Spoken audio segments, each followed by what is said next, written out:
Welcome to as के classes. Finally जिस video का बेसब्री से इंतज़ार था वो वीडियो अब आपके सामने है। कल क्लास 11th के पॉलिटिकल साइंस का पेपर है और मेरे प्यारे बच्चों का यही मैसेज था कि प्लीज़ सर पॉलिटिकल साइंस का प्रश्न पत्र प्रोवाइड करा दीजिए ताकि हम अपने एग्ज़ाम में टॉप कर सकें, एग्ज़ाम में बहुत ही अच्छा स्कोर गेन कर सकें। एंड ऑलरेडी हमने प्रैक्टिस सेट का पेपर नंबर फर्स्ट प्रोवाइड करा दिया था। इस वीडियो को आप पेपर नंबर सेकंड समझ करके और सारे क्वेश्चन को बहुत अच्छे से प्रिपेयर करेंगे। आपको पता है, आप जो प्रश्न पत्र अपने मोबाइल में देख रहे हो ये कोई मामूली प्रश्न पत्र नहीं है। आपके त्रैमासिक परीक्षा के सिलेबस के अकॉर्डिंग और आपके ब्लूप्रिंट के अकॉर्डिंग इस क्वेश्चन पेपर को डिज़ाइन किया गया है। इसलिए यहाँ से 90 से लेकर के 95% क्वेश्चन सेम टू सेम आपके एग्ज़ाम में देखने को मिलेगा। और आपको पता है कि जो मैं वीडियोस बनाता हूँ वहाँ से बहुत सारे क्वेश्चन आते भी हैं, क्योंकि मैं बोर्ड के सभी रूल्स को फॉलो करता हूँ तब जाकर के वीडियोस को बनाता हूँ। तो चलिए स्टूडेंट्स, बिना टाइम वेस्ट किए हम वीडियो को स्टार्ट करते हैं और देखते हैं हमारे सेट नंबर सेकंड में किस प्रकार से क्वेश्चन रखा गया है एंड क्या होगा सही आंसर। अगर मैं आपके पेपर की बात करूं तो 80 नंबर का आपका पेपर रहेगा, समय मिलेंगे 3 घंटे। एंड यहाँ पर वेरियस प्रकार के इंस्ट्रक्शन मौजूद हैं जिसे हम निर्देश कहते हैं। एग्जाम पॉइंट ऑफ व्यू से काफ़ी इंपॉर्टेंट भी है। तो चलिए फिर फटाफट स्टार्ट करते हैं। आगे बढ़ते हैं। हमारा प्रश्न क्रमांक 1 कह रहा है कि सही विकल्प को चुन करके लिखिए। पहला नंबर कह रहा है कि संविधान सभा के स्थायी अध्यक्ष कौन थे। तो यहां पर लगाना है option number 7, doctor Rajendra Prasad. ये संविधान सभा के स्थायी अध्यक्ष थे। हमारा दूसरा नंबर कह रहा है कि संविधान में किस संशोधन द्वारा मौलिक कर्तव्य को जोड़ा गया है। तो संविधान में यहाँ पर आपके 42वां संविधान संशोधन द्वारा मौलिक कर्तव्य को जोड़ा गया है और मौलिक कर्तव्य का आर्टिकल नंबर 51A है। इस चीज को ध्यान रखिएगा। आगे कहता है तीसरा नंबर, नेल्सन मंडेला किस देश से संबंधित हैं। तो यहां पर लिखना है दक्षिण अफ्रीका, अर्थात ऑप्शन नंबर सा इज करेक्ट आंसर। चौथा नंबर कहता है कि भारत में निर्वाचन आयोग की स्थापना किस अनुच्छेद मतलब किस आर्टिकल के तहत किया गया था। तो जो हमारा निर्वाचन आयोग है ये आर्टिकल 324 से लेकर के 329 तक है। अर्थात पहला आर्टिकल 324 है तो इसका सही आंसर हो जाएगा अनुच्छेद 324, अर्थात ऑप्शन नंबर आ इज करेक्ट आंसर। पांचवा नंबर कह रहा है कि प्रधानमंत्री की नियुक्ति कौन करता है। आखिरकार कौन बनाता है प्रधानमंत्री, राष्ट्रपति, उपराष्ट्रपति, लोकसभा अध्यक्ष या फिर मुख्य न्यायाधीश। तो इसका सही आंसर ऑप्शन नंबर आ राष्ट्रपति हो जाएगा। नेक्स्ट कहता है कानून के समक्ष समानता किसका लक्षण है। तो इसका सही आंसर लगाना है ऑप्शन नंबर सा इनमें से कोई नहीं। ना तो स्वतंत्रता है, ना तो समानता है, ना तो सामाजिक न्याय है। ये इनमें से कोई नहीं सही उत्तर हो जाएगा। देखिए स्टूडेंट्स, इस वीडियो में हम प्रश्न नंबर 1 से लेकर के 23 तक के संपूर्ण उत्तर को कवर करेंगे और एक एक कॉन्सेप्ट को ध्यान समझते जाइएगा। आपके एग्जाम में यहाँ से क्वेश्चन आएगा और काफ़ी हेल्प होगा जैसे ही आपका ये वीडियो एंड होगा। तो जब एग्जाम में आपसे क्वेश्चन बनेंगे ना और आपको लगेगा ना कि हाँ यार सर ने इस चीज़ को तो पढ़ाया था, तो आपको वहाँ पर बेहद खुशी होगी। दूसरा नंबर कह रहा है रिक्त स्थान की पूर्ति करो। पहला नंबर कह रहा है कि सामाजिक न्याय का मुख्य लक्ष्य डैश डैश को दूर करता है, तो भेदभाव को दूर करता है। तो यहाँ पर आपको भेदभाव लिखना है। नेक्स्ट कहता है दूसरा नंबर, कानून एवं नीतियां सभी व्यक्ति पर डैश डैश रूप से लागू होती है, तो सभी व्यक्ति पर समान रूप से लागू होती है। तो यहाँ पर आपको समान लिख देना है। नेक्स्ट कह रहा है तीसरा नंबर, वयस्क मताधिकार को डैश डैश की आधारशिला कहा जाता है, तो इसे लोकतंत्र की आधारशिला कहा जाता है। तो यहाँ पर लिखना है आपको लोकतंत्र। आगे बढ़ते हैं। चौथा नंबर, बिना किसी को हानि पहुंचाए किसी भी कार्य को करने की डैश डैश की स्वतंत्रता कहते हैं, तो इसे कहते हैं नकारात्मक स्वतंत्रता। क्या कहते हैं, नकारात्मक स्वतंत्रता। आगे बढ़ते हैं। नेक्स्ट कह रहा है पांचवा नंबर, प्लेटो का मुख्य ग्रंथ क्या है। तो द रिपब्लिकन नामक किताब लिखा था, इसमें इन्होंने न्याय के बारे में बताया था प्लेटो ने। सुकरात, प्लेटो, अरस्तु। ठीक है। हमारा प्रश्न क्रमांक 6 कह रहा है कि नीति निर्देशक तत्व अर्थात इसे डीपीएसपी भी कहा जाता है, डैश डैश के संविधान से लिया गया है। तो ये लिया गया है आयरलैंड के संविधान से। इस चीज को ध्यान रखना, आयरलैंड, आयरलैंड से लिया गया है राज्य के नीति निर्देशक तत्व। नेक्स्ट कहता है प्रश्न क्रमांक 3, सत्य सत्य बताना है। पहला नंबर कहता है कि मौलिक अधिकार की सुरक्षा सभी न्यायालय करते हैं। बिल्कुल गलत है, सभी न्यायालय नहीं करते हैं। मौलिक अधिकार की सुरक्षा केवल हाई कोर्ट और सुप्रीम कोर्ट द्वारा किया जाता है। आर्टिकल 32 के तहत आपका सुप्रीम कोर्ट है और आर्टिकल 226 के तहत हाई कोर्ट आपके मौलिक अधिकार को बचाने का काम करता है। दूसरा नंबर कह रहा है कि राजनीतिक सिद्धांत राजनीतिक दलों के प्रदर्शन की भविष्यवाणी करते हैं, तो बिल्कुल ये चीज सही हो जाएगा। तीसरा नंबर कह रहा है कि मुख्य चुनाव आयुक्त का कार्यकाल 6 वर्ष या फिर 65 वर्ष की आयु तक होता है, तो ये भी आपका सही हो जाएगा। सॉरी, ये वाला सही हो जाएगा, ठीक है, इसको तो अभी पढ़े नहीं है। नेक्स्ट कहता है कि समाज में समानता होना आवश्यक है, तो बिल्कुल सही। आवश्यक नहीं है, सॉरी सॉरी सॉरी, गलत हो जाएगा, यहाँ पर नहीं लिखा है भाई, आवश्यक नहीं है, गलत हो जाएगा। नेक्स्ट कह रहा है कि लोकसभा के सदस्य का कार्यकाल 6 साल होता है, नहीं, गलत बात है, 5 साल होता है। अगर राज्यसभा बोला होता तो हाँ, इनका 6 साल होता है। नेक्स्ट कह रहा है कि समानता तथा सामाजिक न्याय परस्पर विरोधी होते हैं, ये चीज बिल्कुल सही है। इस प्रकार से ये होता है कंप्लीट। आगे बढ़ते हैं प्रश्न क्रमांक 4, जिसमें कह रहा है कि सही जोड़ी का मिलान करो। पहला नंबर कह रहा है कि कठोर संविधान, तो इसका सही आंसर लिखना है ऑप्शन नंबर 3 अमेरिका। नेक्स्ट कह रहा है कि 42वां संविधान संशोधन, तो इसमें लिखना है 1976 1976 में हुआ था। नेल्सन मंडेला की आत्मकथ्या, तो इसे कहते हैं लॉन्ग वॉक यू फ्रीडम, तो ये हो जाएगा तीसरे नंबर का उत्तर।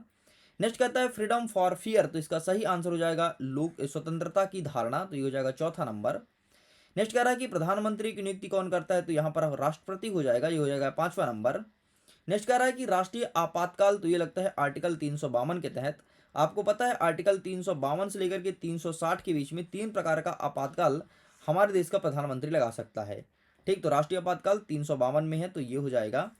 नेक्स्ट कह रहा है कि राष्ट्रपति राज्य के कितने सदस्य को मनोनीत कर सकता है, तो 12 सदस्यों को मनोनीत कर सकता है, तो आपको यहाँ पर 12 लिखना है। सॉरी, तबीयत खराब होने के कारण से बीच बीच में खांसी आ जाती है, तो उस चीज़ को थोड़ी अवॉइड करना। आगे बढ़ते हैं। 5वां नंबर कह रहा है कि एक शब्द एक वाक्य में उत्तर दो। पहला नंबर कहता है कि अंत्योदय योजना किस न्यायालय से संबंधित है, तो यहाँ पर सिंपल सा आपको लिखना है कि सामाजिक आर्थिक न्यायालय से संबंधित है, सामाजिक आर्थिक। नेक्स्ट कहता है कि वर्तमान में भारत का राष्ट्रपति कौन है, तो श्रीमती द्रौपदी मुर्मू जी हैं।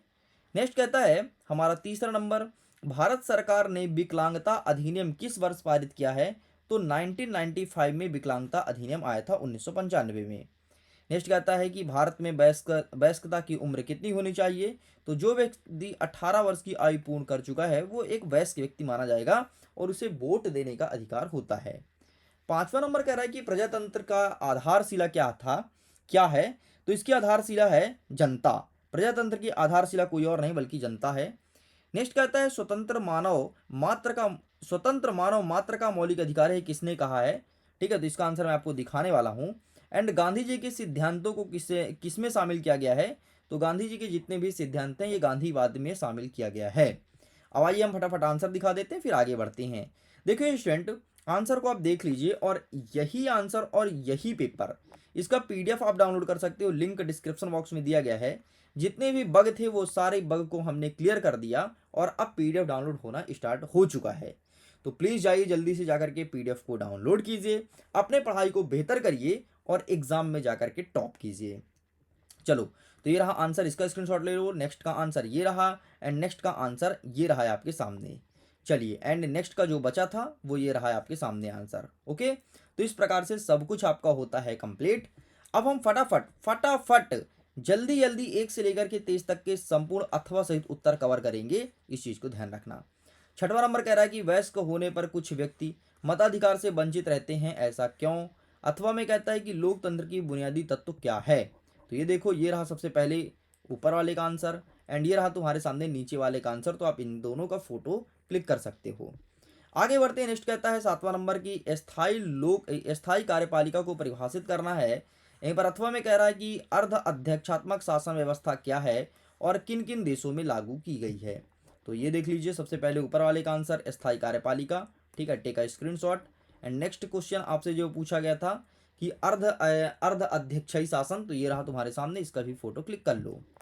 आगे बढ़ते हैं। 8वां नंबर कह रहा है कि संसदीय कार्यपालिका को समझाइए और अथवा में कहता है कि संसदीय व्यवस्था में राष्ट्रपति की शक्तियों को संक्षेप में लिखना है। ये रहा है आपके सामने, ठीक है, संसदीय कार्यपालिका, आप इसका फोटो क्लिक कर लो। एंड ये रहा नेक्स्ट राष्ट्रपति की भूमिका, तो आप इसका भी फोटो क्लिक कर लीजिए। आगे बढ़ते हैं। 9वां नंबर कह रहा है कि संसदीय एवं अध्यक्षीय कार्यपालिका में अंतर बताना है 2 और अथवा में कह रहा है कि नाम मात्र की कार्यपालिका एवं वास्तविक कार्यपालिका में कोई दो अंतर बताइए। अच्छा, हमारे यहाँ नाम मात्र की कार्यपालिका राष्ट्रपति है और वास्तविक प्रधानमंत्री, ध्यान रखना मेरे कहने का मतलब प्रधानमंत्री और राष्ट्रपति में अंतर पूछा है। ठीक है, प्रश्न को घुमाया जरूर है। देख लो पहले ऊपर वाले का आंसर, एंड ये रहा तुम्हारे सामने। ठीक है, नाम मात्र कार्यपालिका और वास्तविक में अंतर, तो ये शक्ति की भूमिका और एक एग्जाम्पल दिया है। तो दोनों का स्क्रीनशॉट ले लो, दोनों को क्रमशः बढ़िया बाकायदे लिख देना। नेक्स्ट कह रहा है 10वां नंबर की कार्यपालिका के किन्हीं दो प्रकारों को वर्णन कीजिए। एंड अथवा में कहता है कि राजनीतिक कार्यपालिका क्या है। आइए देखते हैं कार्यपालिका के प्रकार। तो ये तुम्हारे सामने रहा, वास्तविक कार्यपालिका और नाम मात्र कार्यपालिका, इसे डिफाइन भी करना पड़ेगा, तो टेक आ स्क्रीनशॉट। ठीक है, चलिए आगे बढ़ते हैं। नेक्स्ट क्या कह रहा है, राजनीतिक कार्यपालिका क्या है, तो यहाँ पर इसे भी डिफाइन किया गया है। ठीक है, आगे कहता है 11 नंबर की राजनीतिक सिद्धांत आप क्या समझते हैं। और अथवा में कह रहा है राजनीतिक सिद्धांत के अध्ययन की क्या आवश्यकता है, ये क्या आवश्यकता पड़ी है। सबसे पहले क्या होता है ये समझाया गया है, अब इसकी आवश्यकताएं क्या है ये यहाँ पर लिखा गया है। आगे बढ़ते हैं। 12 नंबर कह रहा है कि संविधान नागरिकों की रक्षा कैसे करता है, कोई दो बिंदु लिखना है। और अथवा में कह रहा है नागरिकों की स्वतंत्रता को बनाए रखने के लिए राज्य की भूमिका लिखिए, ये चीज़ पूछा गया है। ये रहा है आपके सामने। ठीक है, राजनीतिक सिद्धांत की अध्ययन की आवश्यकता, तो ये यहाँ पर लिखा गया है, तो आप इसका फोटो खींच लो। ठीक है, बढ़िया जल्दी जल्दी सबका फोटो खींच लो। एंड ये रहा आपके सामने अथवा वाला, संविधान वाला जो प्रश्न पूछा गया है। ठीक, तो ये रहा नेक्स्ट जो स्वतंत्रता की बात कर रहा है ना, तो ये रहा आपके सामने आंसर। चलो आगे बढ़ते हैं। 13 नंबर, समानुपातिक न्याय का क्या आशय है। और यहीं पर अथवा में कह रहा है कि समकक्ष के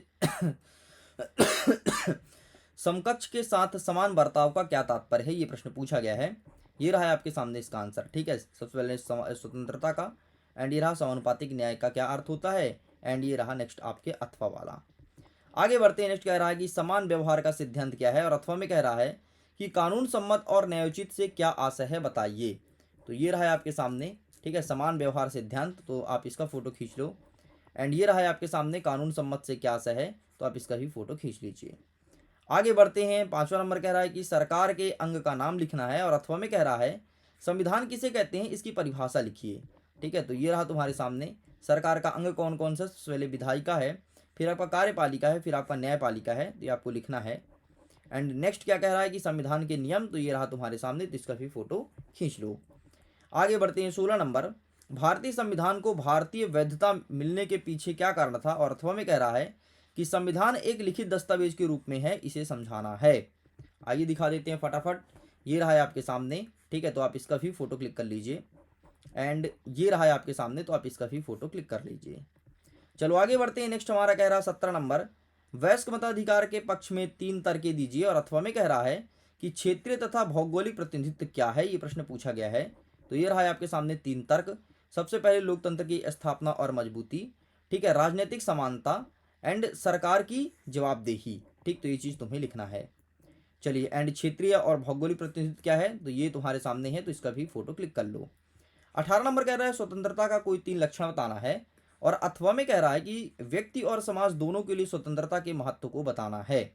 तो ये रहा तुम्हारे सामने। ठीक है, स्वतंत्रता का 3 लक्षण, व्यक्तिगत, और जिसका अर्थबंधन में यहाँ पर लिखा गया है। एंड नेक्स्ट आपका ये रहा। ठीक, व्यक्ति की स्वतंत्रता की बात कर रहा है, तो ये स्वतंत्रता के बारे में लिखा गया है। ठीक, एंड नेक्स्ट समाज, स्वतंत्र समाज के ऊपर यहाँ पर लिखा गया, तो आप इसका भी फोटो क्लिक कर लो। ठीक, ये चीज़ का 19 नंबर का आंसर। एंड अथवा में क्या कह रहा है कि हानि के सिद्धांत को समझाइए। तो हानि का सिद्धांत दिखा देता हूँ। ये रहा तुम्हारे सामने हानि का सिद्धांत। ठीक है, तो इसका भी स्क्रीनशॉट ले लो। आगे बढ़ते हैं। हमारा प्रश्न क्रमांक 20 कह रहा है कि भारतीय संविधान के प्रमुख स्रोत का किन्हीं 4 का वर्णन करना है। यहीं पर अथवा में कह रहा है कि उद्देश्य प्रस्ताव के प्रमुख बिंदुओं को लिखना है, और कोई 4, क्योंकि प्रश्न है ये 4 नंबर का। ये रहा है आपके सामने, तो आप इसका स्क्रीनशॉट ले लीजिए फटाफट। ठीक है, ये आपको लिखना है भारत शासन अधिनियम 1935, ब्रिटिश संविधान, नेक्स्ट अमेरिकी संविधान, और नेक्स्ट लिखना है आयरिश संविधान, मतलब आयरलैंड का संविधान। आयरलैंड के संविधान का दूसरा नाम आयरिश संविधान है, ध्यान रखना। ठीक है, नेक्स्ट इसका अथवा वाला आंसर ये रहा 20 का अथवा वाला, तो आप इसका भी स्क्रीनशॉट ले लो फटाफट। ठीक है, चलिए कंप्लीट होता है। 21 नंबर कहता है कि राष्ट्रीय मानव अधिकार आयोग का प्रमुख वर्ग को लिखना है। और अथवा कह रहा है कि धार्मिक स्वतंत्रता के अधिकार को स्पष्ट कीजिए। आइए देखते हैं। नेक्स्ट ये रहा राष्ट्रीय मानवाधिकार आयोग। ठीक है, तो ये आपको लिखना है। नेक्स्ट आप इसका स्क्रीनशॉट ले लो वर्ग का, जो पूछा गया था। एंड ये रहा है आपके सामने। अथवा वाला देख लो, धार्मिक स्वतंत्रता का अर्थ क्या होता है, ये लिखा गया है। ठीक है, इसके मुख्य बिंदु यहाँ पर लिखे गए हैं एंड ये, ठीक है, यहाँ तक होता है कंप्लीट। आगे बढ़ते हैं, हमारा नेक्स्ट क्वेश्चन कहता है प्रश्न क्रमांक 22, राजनीतिक सिद्धांत के अध्ययन के औचित्य और प्रासंगिक के 4 बिंदु भी लिखना है। और अथवा में कह रहा है कि लोकतंत्र के सफल संचालन के लिए नागरिकों को जागरूक होना क्यों आवश्यक है, ये चीज़ बताना है। तो ये रहा सबसे पहले ऊपर वाला, तो आप इसका फोटो क्लिक कर लो, ठीक है, ये दोनों का। एंड ये रहा लोकतंत्र के सफल संचालन के लिए, तो आप इनका भी फोटो क्लिक कर लीजिए।